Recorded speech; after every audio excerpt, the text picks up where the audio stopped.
झारखंड में शिक्षा को बेहतर और आसान बनाने के लिए जहां एक और सरकार पहल करती रहती है, जिसके तहत कई विद्यालयों को चिन्हित कर अंग्रेजी माध्यम की पढ़ाई गरीब बच्चों के लिए शुरू किया जा चुका है। लेकिन राज्य में एक बड़ा मामला खुलासा हुआ है कि 90% प्राइवेट विद्यालय ऐसे हैं जो राज्य या जिला से मान्यता प्राप्त है ही नहीं। वहीं जब हमने मामले की छानबीन गहराई से की तो एक रिपोर्ट के अनुसार सिर्फ पाकुड़ जिले में 4 विद्यालय को छोड़कर बाकी किसी के पास मान्यता नहीं है। यूडाइस कोड के हवाले या एनजीओ रजिस्ट्रेशन के हवाले से कुछ प्राइवेट स्कूल के संचालक बहस करने पर उतर आए, ये कहकर कि हम पूरी तरह से अधिकृत है और हमारे पास सारे आदेश सरकार के हैं कि हम स्कूल अपने तरीके से चला सकते हैं। आपको बता दें कि एनजीओ का निबंधन 2 प्रकार से होता है, 1860 और 1882 के तहत, जिसमें आप कई तरह के कार्य कर सकते हैं। स्कूल, कॉलेज, मेडिकल, कृषि सहित कई प्रकार के कार्य नो प्रॉफिट नो लॉस पर कर सकते हैं। लेकिन कोई भी कार्य करने से पहले सरकार के नियमों को पालन करते हुए आपको मान्यता लेना अनिवार्य है। लेकिन जमीन खुद का हो, इस मामले को लेकर प्राइवेट शिक्षा संघ ने हाईकोर्ट में विगत 4 वर्ष पहले रीट याचिका दायर की है, जिस पर न्यायालय ने स्टे ऑर्डर लगा दिया है। मामला अभी भी कोर्ट में चल रहा है। सवाल यह है कि लगभग सभी प्राइवेट विद्यालय में मान्यता को लेकर संघर्षशील है, लेकिन व्यवस्थाएं नहीं होने के बावजूद अपने मनमानी तरीके से बच्चों का नामांकन शुल्क सहित मासिक शुल्क लिया जाता है। अगर किसी बच्चे के अभिभावक समय पर शुल्क नहीं दे पाते हैं तो उनसे फाइन भी लिया जाता है। मानो कानून तो इनकी अपनी खुद की है, बस पैसे कमाना है एनजीओ का लाइसेंस दिखाकर। नो प्रॉफिट नो लॉस की जगह पर सिर्फ प्रॉफिट ही करते जाना है। बहुत सारे ऐसे विद्यालय हैं जहाँ पर व्यवस्था के नाम पर टीना के छत पर एक पंखे के सारे बच्चों को शिक्षा दी जाती है, लेकिन फीस के नाम पर तो 250, 300, 400 और भी ना जाने क्या ये सारी फीस एनजीओ के तहत नो प्रॉफिट के तहत लिया जाता है? हर वर्ष किताब बदलना मतलब कंपनी बदलना, जहां ज्यादा कमीशन उसी कंपनी का किताब लेना, ड्रेस, टाई सारा विद्यालय से लेना अनिवार्य है और सब में ज्यादा पैसा, ताकि एनजीओ का सर्टिफिकेट में पैसा आना चाहिए। और जब विद्यालय को मान्यता है ही नहीं तो फिर ये फाइन का लफड़ा और समय और विद्यालय का कानून के तहत पैसा इतना कहाँ का नियम है। बच्चों के अभिभावक इस भरोसा और उम्मीद से अपने बच्चों को प्राइवेट विद्यालय में भेजते हैं ताकि उनका बच्चा बेहतर हो और बड़े होकर एक अच्छे इंसान बने। लेकिन आज तमाम बच्चों के अभिभावक को ये तक पता नहीं है कि जिस विद्यालय में उनके बच्चे को पढ़ाया जा रहा है उस विद्यालय को मान्यता है ही नहीं। क्या उनके बच्चों का सर्टिफिकेट दूसरे राज्यों में काम आएंगे? अगर आप अपने बच्चों को किसी प्राइवेट विद्यालय में नामांकन के लिए ले जाते तो अगर आप कुछ कम करने की बात करते तो एक पैसा कम करने की बात नहीं बनती। कहीं ना कहीं इस तरह की शिक्षा व्यवसायी एवं मनमानी रुकनी चाहिए। एक निर्धारित फीस तय होना चाहिए ताकि सभी बच्चे के अभिभावक बड़े अच्छे से बच्चों को पढ़ा सके, क्योंकि पढ़ाई सेवा की भावना से होनी चाहिए और जहां एनजीओ के सर्टिफिकेट लगता है वहां पर नो प्रॉफिट के माध्यम से पढ़ाई होनी चाहिए। जरूरत है इस विषय पर सरकार को पहल करने की, माननीय न्यायालय को पहल करने की, ताकि जो मामले अधर में अटके हुए हैं वो जल्द साफ हो और मनमानी से चल रही पूरे राज्य में इस पर अंकुश लगे और प्राइवेट स्कूल भी बेहतर तरीके से बच्चों को पढ़ा सके। ब्यूरो रिपोर्ट सिर्फ तहलका न्यूज़ 24 पर। कहना चाहता हूँ कि पूरा जिला में आरटीई मान्यता के तहत निजी विद्यालयों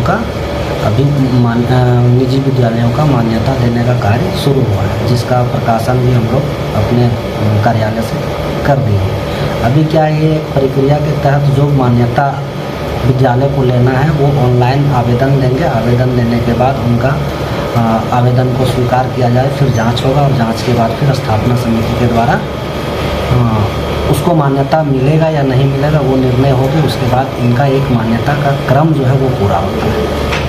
सर, नियमों को फॉलो नहीं करके स्कूल धड़ल्ले चल रही है, जो आपके कंडीशंस होनी चाहिए कि ये सारी चीज़ें होने के बाद ही आपको मान्यता दी जाएगी, वो सारी चीज़ें में लगभग चीज़ें नहीं है, फिर भी स्कूल चल रही है और मनमानी तरीके से फीस वगैरह बच्चों से ली जाती है।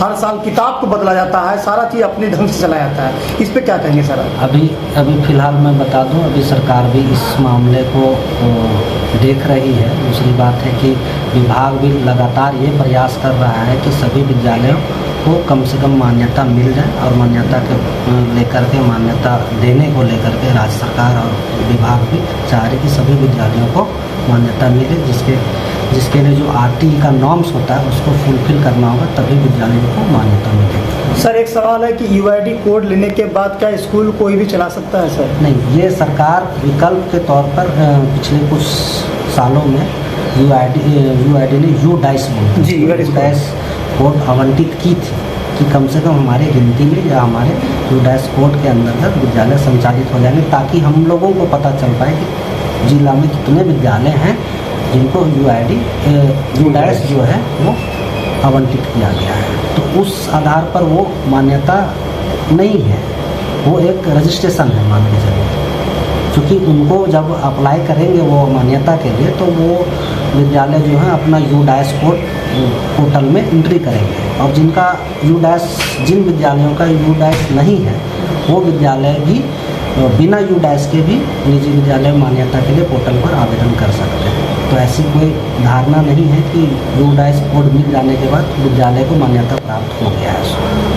कुल सर 4 विद्यालय को ही मान्यता मिला है, ऐसा आरटीआई से रिपोर्ट आया है विभाग से। जिले में कुल 4 विद्यालय पिछले कुछ वर्षों में जो है कुछ विद्यालयों को मान्यता मिल गया। अभी हम लोग भी आगे कार्रवाई कर रहे हैं और आगे सभी प्राइवेट विद्यालयों को सूचना दिया गया है कि मान्यता से संबंधित कागजात कार्यालय को जमा करें और आवेदन करें ऑनलाइन पोर्टल के माध्यम से, ताकि हम लोग जो है मान्यता का कार्य जो है वो जल्दी से पूरा कर पाएं। सर विभाग से कोई फीस भी निर्धारित किया जाता है क्या? हाँ, इसके लिए 1 to 5 प्राइमरी के लिए या 1 to 8 मिडिल स्कूल के लिए भी अलग अलग जो फीस है वो देनी होती है ऑनलाइन। 1 to 5 के लिए सर कितना फीस है? 1 to 5 के लिए 12,500 के आसपास। सालाना? नहीं, सालाना नहीं होता है, एक बार रजिस्ट्रेशन के लिए। एक ही बार? अच्छा, स्कूल वाला बोल। और 5 to 8 का? 5 to 8 का नहीं, जब भी होता है 1 से फिर 8। ये बीच का जो रजिस्ट्रेशन है वो नहीं होता है। अच्छा, जब भी होगा 1 to 5 होगा या 1 to 8 होगा या 1 to प्राइमरी या फिर middle.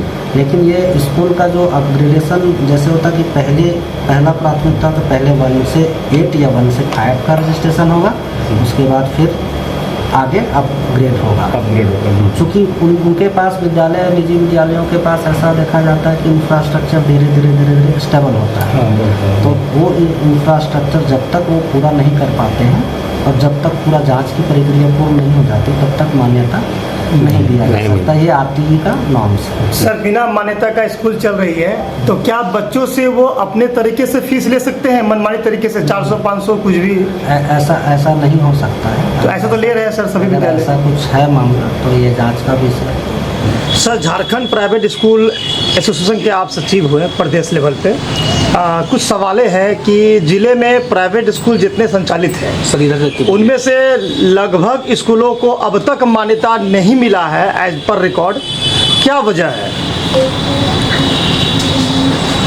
Jharkhand private school association Ranchi महासचिव रामरंजन कुमार सिंह, इस संदर्भ में मेरा कहना है कि आरटीई 2009 केंद्र सरकार के द्वारा लागू किया गया, राज्य सरकार ने अपने यहाँ 2011 में इसे लागू किया। इसके तहत जितने भी विद्यालय थे पूरे झारखंड में सबों ने मान्यता के लिए आवेदन दिया। बहुत बार जांच हुई, बहुत बार अन्य प्रक्रियाओं से गुजरना पड़ा, किसी को भी मान्यता जिला शिक्षा अधीक्षक कार्यालय से प्राप्त नहीं हुई। इसके बाद एन प्रकारेण यह आगे बढ़ता रहा शिक्षा का क्षेत्र। 2019 में इसमें राज्य सरकार के द्वारा अमेंडमेंट किया गया, जिसमें बताया गया कि 1 से 5वीं वर्ग के लिए 40 डिसमिल ज़मीन शहर में और गांव में 60 डिसमिल ज़मीन, 1 to 8 के लिए 60 डिसमिल शहर में 1 एकड़ गांव में, 1 लाख रुपया विद्यालय के नाम से फिक्स डिपॉजिट और 25,000 रुपये का चालान बैंक के थ्रू जमा करना है।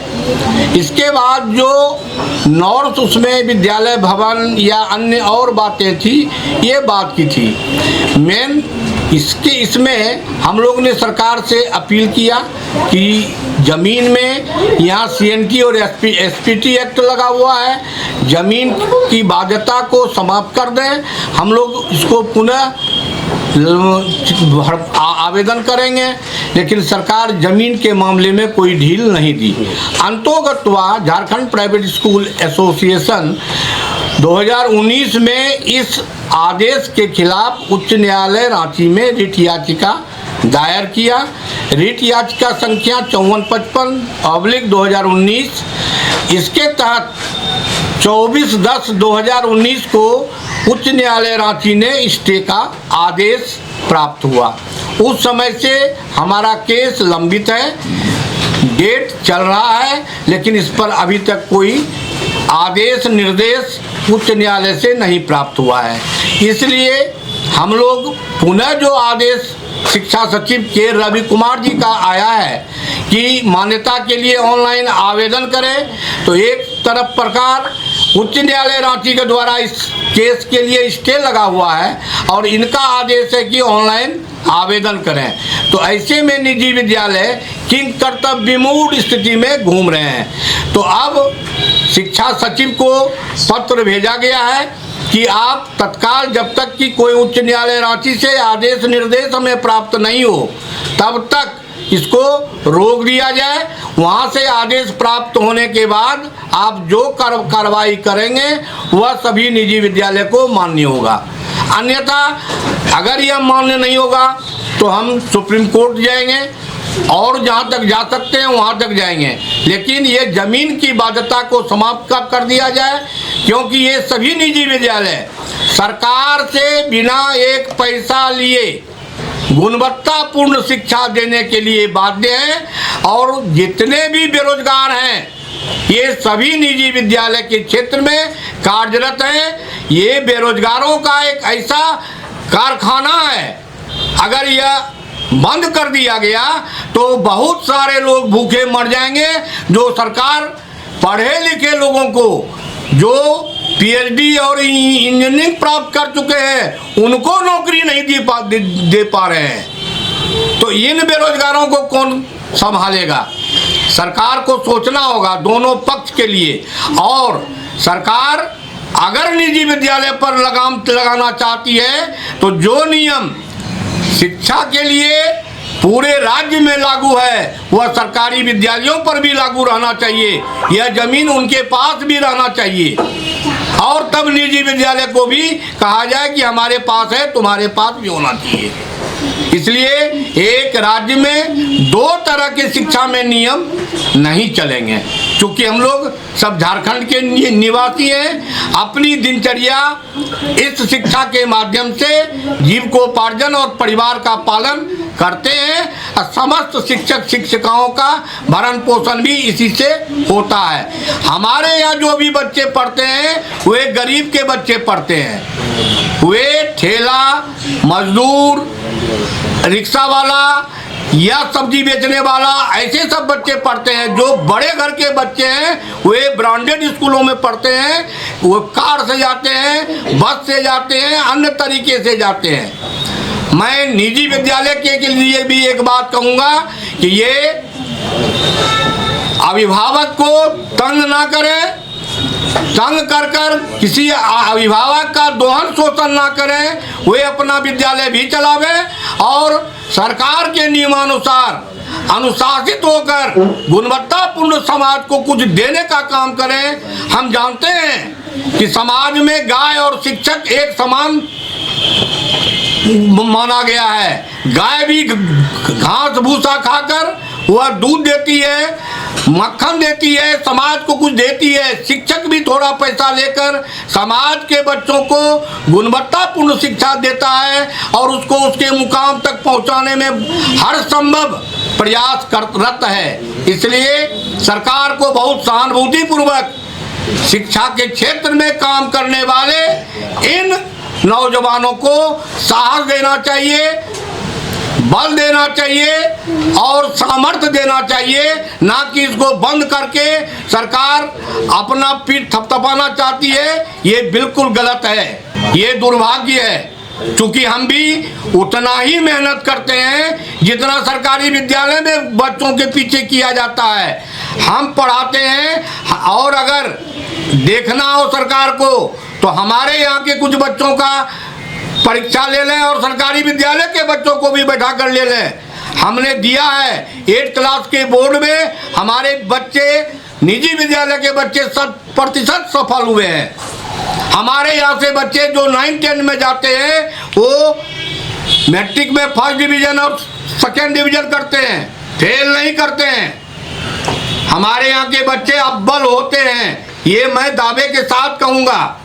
नहीं, पढ़ाई की गुणवत्ता की बात नहीं है, वो तो ठीक है, लेकिन जो अवैध तरीके से जो पैसे ली जाती है मनमानी तरीके से बिना मान्यता का, इस पे क्या कहना चाहेंगे? नहीं, वो तो जीविकोपार्जन के लिए और इतने शिक्षक को रख कर चलाने के लिए मेंटेनेंस के लिए तो कुछ पैसे लेने आवश्यक हैं। मैंने हम अपनी कानून को बना सकते हैं अपने नहीं, अपने कानून को हम अपने खर्च को, चूंकि हम एनजीओ के तहत विद्यालय चलाते हैं, नो प्रॉफिट नो लॉस, हमको प्रॉफिट भी नहीं कमाना है, लॉस भी नहीं कमाना है। इसलिए हम इस तरह से काम करेंगे कि हमको ज्यादा प्रॉफिट भी नहीं लेना है और हमको घाटे में भी नहीं रहना है। ये भी विद्यालय का सोच होना चाहिए। अगर कोई विद्यालय इससे हट के कुछ करता है तो वह गलत है, चाहे वो मेरा बाप ही ऐसा विद्यालय क्यों न चला रहा हो।